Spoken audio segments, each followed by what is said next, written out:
Kristijan Golubović i dalje prolazi kroz težak period. Nakon što ga je bivša žena Ivana prijavila za nasilje, njegova devojka Kristina je doživjela spontani pobačaj. Sada Kristijan tvrdi da mu je bačena crna magija i zato mu sve ide niz vodu. Kristijan je očajan jer je već duže vrijeme ništa mu ne ide od ruke.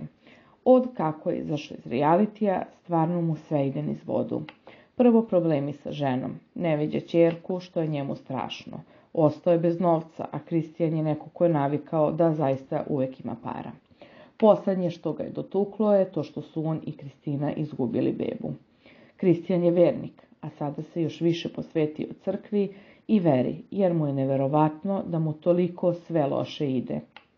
Otkriva Kristijanov drugar i dodaje: nema šta drugo, bačene su magije na njega. Pokušava molitvama da reši to.